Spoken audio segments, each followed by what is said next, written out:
Terrorism. New York officials have argued the money should be allocated based on need. Homeland Security chief would also provide monies to areas that have nuclear. It is to reimburse states or the locals who added layers of protection to nuclear facilities. The key is helping first responders. Peter Pennsylvania CBS. Press explosions have just occurred again in Baghdad, where it is a little past 2:30 in the morning. We'll have more about that coming up as our war coverage continues. WCBS News Time. Police in Montebello, director. Yesterday I was driving up Soundway, and I saw one person sitting on the chair, you know, like sucking on those pipe things, and I was like, one person out of 100. On the beautiful mornings. Yeah. The men are always out. They're not out. None of them were out. And it's really odd. And you don't see that many women with the babies. I mean, they got about 10 kids. I mean, they go with the carriages. You can't even, you know, you can't even get by them. There's nobody. Today I only spotted two. Two women with the, you know, the things. And yeah, I saw them yesterday as well. they're not out. But the women aren't out either. Because usually they pick up the kids from school, they do their shopping. In Trade Fair there wasn't a lot of people working today. And that's a Muslim place. Not a lot of people were working today. You had the one white girl, the Ditzy one, Yeah. in there, a couple of Spanish ones. The Muslims weren't there. It made me think, I was like, It was bad. I don't know, see when things get quiet around here like this? That's when you start getting nervous. That's when we get nervous.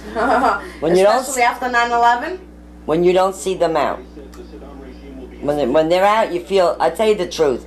When I see a lot of Muslim out in the street, the women with the carriage, I feel more safer. Yeah. Because they're not going to do anything to their own. But when you don't see them out, you start saying, what the hell's What are going they up on? to? Yeah, the figure. After 9/11, that's how we started thinking. And we got a lot of their religious buildings. A lot.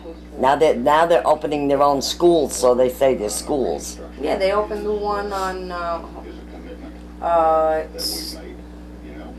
2 blocks up this way. But here, it's like they're all over the place. Especially in Astoria. I'm telling you, in Astoria, I think we have more Every cab driver is a Muslim. Yeah. Every candy store owner is a Muslim. I think we have more Muslims in Astoria than we had Italians and Greeks. There's no Italians or Greeks anymore around. No. You don't see them as much than Muslims. So where did they go? They move out to Whitestone, Yeah, Bensonhurst. Long Island. Back to Brooklyn. But what I could never figure out is, they put a school on 49th Street. 49th Street, yeah. Right under the bridge. There's no buses, no trains. No, actually, as a matter of fact, 2 days ago, I saw one Muslim woman. They must go there by car or walk. I assume she's a teacher with being escorted by a Muslim man and a bunch of little kids. There must have been like 15, 20 kids. I've never seen any kids there. Yeah, 50, 20 But I'm kids. wondering, why do you put That was a the first school time. in such an out-of-the-way place? I don't know. Because it's a more of a commercial area, you know, where with warehouses and stuff like that. The area where they opened up the school, and it makes you think, why would they open up a school? It's right by the train trestle. Yeah. It makes you think, but it's the building right under the train trestle. Now you got kids. yeah. Why do you put them in right under the train trestle when you got the lead from the train trestle? You got all kinds of pollution from the trains, and you put a school for little kids there. It don't make sense to me. I don't know. Because I don't think they're under the Board of Education. I don't think they, you know, they care. They do whatever the hell they want anyway. Yeah, but the Jewish ones have to be under the Board of Education. They have to be supervised by the city. Hey, the whole city is run by the Jewish population, don't you think? Nah. Muslims don't care. They knock down a building over here, they turn it into one of their jihads, whatever they're called. Oh, they bought my church. See, there you go. My church was, originally it was a German church. Then it became it was a Polish or German church.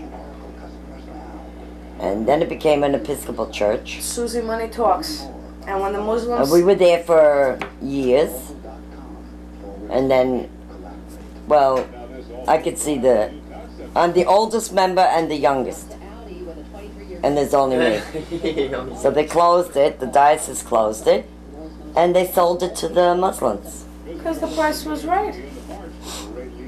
Almost $1 million. There you go. And the Muslims still have the money. They got a lot of money. If you see an Arab man who just came into this country driving a convertible BMW or convertible Mercedes or Audi, you're thinking, well, he just came here, he just arrived a couple days ago. How did They rent them. Uh-huh. Yeah.